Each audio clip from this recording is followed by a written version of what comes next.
لیکن میں تو صرف ایک نچوڑ بتا رہا ہوں، ایک لبے لباب بتا رہا ہوں. یہ ایک درد ہے، ایک تکلیف ہے. گزارش یہ ہے کہ ایک گروپ تو وہ جو میں ہمیشہ ایک ورڈ یوز کرتا ہوتا ہوں کہ دامے درمے سخنے، جنہوں نے کہا کہ ہمارا سب کچھ سیف الرحمان خان نیازی پہ قربان ہے. وی آر ریڈی، ہمیں بتائیں کیا کرنا ہے. ایک وہ گروپ کہ اب میں کہاں سے بات کو شروع کروں. گزارش یہ ہے کہ جس خلائی مخلوق کی میں بات کر رہا ہوں، میں نے کبھی اس طریقے سے بات نہیں کی. صاحب بھائی کے ساتھ جب بھی میں بیٹھا تو مختلف پرسنالٹیز ڈسکس ہوئیں. ایک دفعہ کوئی ایسا ایشو چل رہا تھا اور میں نے صاحب بھائی سے پوچھا کہ صاحب بھائی، ایک تو مجھے بنیادی اختلاف جو صاحب بھائی سے تھا وہ یہ تھا کہ کوئی بھی سی او کسی بھی کمپنی کا اس حد تک پبلک اور اس حد تک ایکسیس نہیں ہوا کرتا کہ وہ ہر شخص کی ایکسیس میں ہو. تو وہ آگے سے ہنس کے کہتے تھے کہ یار میرا نمبر تو اینڈ سمجھ لے، وہ پتہ نہیں کیا مثال دیا کرتے تھے کہ وہ جیسے وہ گاؤں کی وہ کوئی نتھو اور پھتو کا نمبر ہو، ہر بندے کے پاس ہے. یار مجھ سے تو جو بھی بندہ بات کرتا ہے تو میں جی اچھا لگتا ہے، یار مجھے ان سے بات کرنا جو ہے وہ اچھا لگتا ہے، تو لہٰذا میں گفتگو کرتا ہوں. میں نے انہیں کہا کہ سی او کی تو ڈیوٹیز اینڈ رسپانسبلٹیز ہی کچھ اور ہوتی ہیں. سی او تو ایکسیس میں ہوتا ہی نہیں ہے، وہ اپنے کاموں پہ فوکس ہوتا ہے. آپ کیا کر رہے ہیں؟ تو اس وقت انہوں نے مجھے بتایا تھا کہ میرے پاس ایک صاحب ایسے ہیں جن سے میرا آج کا تعلق نہیں ہے. یہ ذہن میں رکھیے گا، اور یقیناً میری ان تمام باتوں کی تصدیق جو ہے وہ صاحب بھائی کریں گے. انہوں نے مجھے بتایا کہ میرا آج کا تعلق نہیں، میرا کوئی 20-22 سال پرانا تعلق ہے. ان کے کوئی سافٹ ویئر ہاؤس تھا تو اس میں کسی ڈیولپر کی ضرورت تھی، تو اس وقت انہوں نے ہائر کیا تھا توصیف عامر صاحب کو. اس وقت وہ شخص ایک ہونڈا سٹی پہ تھا. جو باتیں مجھے صاحب بھائی نے اس وقت بتائی تھیں کہ جب اس نے جوائن کیا تھا تو ایک غریب آدمی تھا. شاید ان کے فادر جو ہے وہ کلرک ہیں یا کلرک تھے. تو انہوں نے کہا کہ جی میرا ان کے ساتھ ایک تعلق جڑا، اور وہ تعلق ایسا جڑا کہ وہ آج دن تک ایک برقرار ہے. وہ شخص جو ہونڈا سٹی پہ آیا تھا وہ ماشاءاللہ آج کل لیکسس پہ گھومتا ہے. میں نے کہا جی بڑی زبردست بات ہے. ٹرسٹ کا عالم یہ تھا، انہوں نے کہا میرے 6000 ملازمین ہیں، ایک سنگل پرسن بھی ایسا نہیں ہے کہ جس کو میں نے بھرتی کیا ہو. میں نے اس کو 100% فری ہینڈ دیا ہے کہ جس کو رکھو جس کو نکالو، اور سارا کچھ میرے بینک اکاؤنٹس چاہے وہ میرے اپنے نام پہ ہیں یا کسی اور کے نام پہ ہیں، ان کی 100% ایکسیس اس کے پاس ہے. ویب سائٹ کا 100% ڈیٹا، اس کا password, each and everything اس شخص کے پاس ہے. پراپرٹیز جتنی ہیں 1 to all اس کے ایکسیس میں ہیں. پروجیکٹس جتنے ہیں 100% اس کے ایکسیس میں ہیں. ہر پروجیکٹ پہ ہر جگہ اس کے لوگ اپوائنٹڈ ہیں. تو میں نے ان سے پوچھا پھر آپ کیا کر رہے ہیں؟ آپ کا رول تو سمجھ لیں کہ ایک سی او والا ہے ہی نہیں، ایک نیٹ ورکر والا ہے. انہوں نے کہا یار میرا یہ مزاج ہے، میں بس گلنا ملنا مجھے اچھا لگتا ہے، سادہ سا بندہ ہوں میں، بس اسی چیز میں خوش ہوں. لیکن ایک وقت وہ آیا کہ مجھے اب یاد نہیں ہے کہ کس لیڈر کا کیا ایشو تھا، تو آئی ٹی سے ریلیٹڈ تھا. تو سیف صاحب نے کچھ کہا، آگے سے ریفیوز کر دیا گیا کہ this is not possible. I was surprised. تو میں بڑا حیران ہوا. تو میں نے صاحب بھائی سے پوچھا کہ کیوں؟ انہوں نے کہا جی ہماری ایک ہی کمٹمنٹ ہے کہ بھائی میں نے اس کے کام میں مداخلت نہیں کرنی ہے. سارا نظام چونکہ وہ چلا رہا ہے تو جو وہ کرے گا تو وہی کرے گا. خیر بات سمجھ میں آتی ہے. موسٹلی کمپنیز میں ایسے ہوتا ہے کہ جو ڈپارٹمنٹل ہیڈز ہوا کرتے ہیں ان کو ایک فلی اتھارٹی ہوتی ہے کہ you are responsible person to look after each and everything. کوئی بھی اپس اینڈ ڈاؤن ہوتے ہیں تو یو ول بی ریسپانسبل. میں نے کہا جی ٹھیک ہے، اگر انہوں نے مناسب سمجھا تو پھر ٹھیک ہی ہوگا، اس کا جو بھی بیک گراؤنڈ ہے. بہرحال اس وقت صورتحال کچھ اور تھی، میں نے کچھ زیادہ اس پہ کوئی کمنٹ کوئی بات کرنا مناسب نہیں سمجھا. لیکن ایک ایسی سٹوری بھی میرے سامنے آئی، چونکہ میں نے ہمیشہ جو ایک بات کہی کہ صاحب بھائی سے میرا تعلق کوئی سی او والا یا نیٹ ورکر والا نہیں تھا. ہم دونوں نے ایک دوسرے کو بھائی کہا تھا، اور بحیثیت بھائی آج بھی بھائی ہیں، انشاءاللہ کل بھی بھائی ہوں گے. تو جب دو بھائی آپس میں بیٹھتے تو جب ان کی ڈسکشن ہوتی تو وہ انہوں نے مجھے ایک واقعہ سنایا تھا یہی توصیف صاحب کے حوالے سے کہ ان کا عالم یہ تھا. سی او کمپنی کے کون ہے؟ سیف الرحمان خان نیازی صاحب. کوئی مینیجر تھے, شاید ان کا نام فاروق تھا. ان کو سیف صاحب نے اپنے کسی پرسنل کام کے لیے کوئی پرسنل ٹاسک دیا ہوگا, کوئی فیملی کا کوئی ایشو ہوا ہوگا, تو انہوں نے کوئی ان کو کام دیا, بھیجا کہیں. تو توصیف صاحب نے اس بندے سے اسپیشلی پوچھا کہ تم کہاں گئے تھے, کیا کیا؟ اس نے کہا جی سوری وہ تو ان کا پرسنل میٹر تھا, میں تو نہیں بتاؤں گا. اس نے کہا جی تمہیں بتانا پڑے گا. اس نے کہا جی سوری میں نہیں بتاتا ہوں. اب اس فاروق کے ذہن میں یہ تھا کہ میں چونکہ سی او کے کام گیا ہوا تھا تو یہ بندہ میرا کیا بگاڑ سکتا ہے.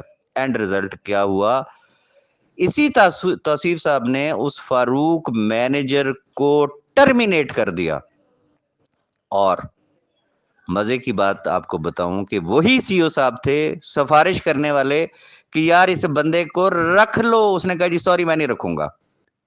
تو یہ ہے اس شخص کی شرافت, اس کا ٹرسٹ. اب میں اس کو کیا کہوں, وہ ایک ٹرسٹ کو لے کے چلا, لیکن ہوا کیا بات. اب میں کہاں سے شروع کروں اور کہاں پہ ختم کروں, چونکہ باتیں بڑی لمبی چوڑی ہیں.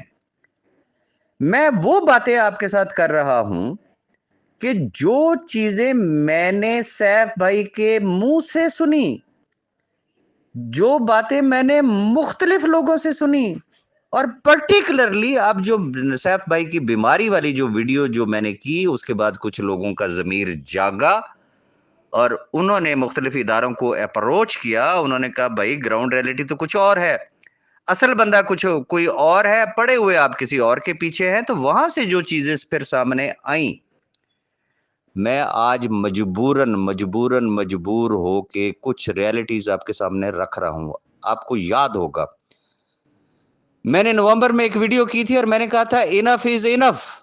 اب ہم صاحب بھائی سے ملنے کے لیے جا رہے ہیں, میں اور ملک نوید صاحب, اور ہم ان کے ساتھ بیٹھ کے ڈسکس کریں گے کہ بتائیں یہ خلائی مخلوق کدھر گئی, کہاں گئے وہ لوگ کہ جب ایک اچھا وقت تھا یہ لوگ آپ کے ارد گرد ہوتے تھے, سیاہ سفید کے مالک ہوتے تھے. آج اس برے وقت میں وہ کہاں ہے؟ ڈیٹ پہ ڈیٹ مل رہی ہے, جو بات آپ ہمیں کہہ دیتے ہیں ہم کہتے ہیں جی ٹھیک ہے. پبلک کو ہم فیس کر رہے ہیں, لوگوں کو ہم فیس کر رہے ہیں, لیکن ہم ہی اگر ڈارک میں ہوں گے تو پھر کیا ہوگا؟ گزارش یہ ہے اس وقت ہم نے جو باتیں کہیں, جو ہمارے پاس رپورٹس تھیں, اتفاق ایسا ہے کہ میرا چند ایسے لوگوں میں اٹھنا بیٹھنا ہوتا ہے کہ بہت ڈیپ, بہت اندر کی چیزیں سم ٹائم سامنے آ جاتی ہیں, اور میں نے ہمیشہ میں نے ان تمام چیزوں کا اظہار کیا صاحب بھائی کے سامنے کہ میرے پاس یہ رپورٹ ہے. وہ ہنس کے ٹال دیتے تھے, وہ کہتے نہیں یار ایسا نہیں ہے. پھر کہتا تھا وہ, پھر ہنس کے ٹال دیتے تھے. جیسے جیسے کوئی چیز ہمیں ملتی تھی, مجھے ملتی تھی, ملک صاحب کو ملا کرتی تھی, ہم ان کو بتایا کرتے تھے. لیکن آفرین ہے اس شخص کی, اس نے ہر شخص کا پردہ رکھا. اس نے کہا جی نو. صورتحال کہاں سے بگڑی؟ جو ہم بات کر رہے ہیں نا کہ ایسا نہیں ہے کہ وہ کوئی 100% ہی سارا کچھ اٹھا کے لے کے چلا گیا. وہ یہ ٹولہ, یہ جو خلائی مخلوق کی جس کی ہم بات کر رہے ہیں, یہ اس ویڈیو پہ آپ کو ان کی تصاویر نظر آ رہی ہوں گی. یہ ایک گھر ہے, ایک خاندان ہے, ایک کنبہ ہے کہ جن کے نام پہ بہت کچھ آج بھی ہے. دکھ کس بات کا ہے, تکلیف کس بات کی ہے, کہانی کہاں سے شروع ہوتی ہے؟ میں بات شروع کروں گا ایس سی سی پی سے. ابھی معاملات ایس سی سی پی میں چل رہے تھے اور پتہ یہ چلا کہ جی کوئی مسئلہ نہیں ہے, انشاءاللہ ساری چیزیں سیٹل ڈاؤن ہو رہی ہیں, اور انشاءاللہ یہ جرمانے بھی ختم ہو جائیں گے, اور پرفیکٹ مداربہ کا لائسنس بھی مل جائے گا, نیب میں بھی فلانی چیز ہو جائے گی. اچھا بھائی یہ کون صاحب کر رہے ہیں, کس طریقے سے ہو رہے ہیں؟ بھائی توصیف صاحب ہی دیکھ رہے ہیں. بھائی توصیف صاحب تو دیکھ رہے ہیں, کیا آپ بھی کسی سے ملے ہیں؟ کہتے جی مجھے صاحب بھائی نے ایک ہی بات کی کہ نہیں یار میں ڈائریکٹ کسی سے بھی نہیں ملا ہوں.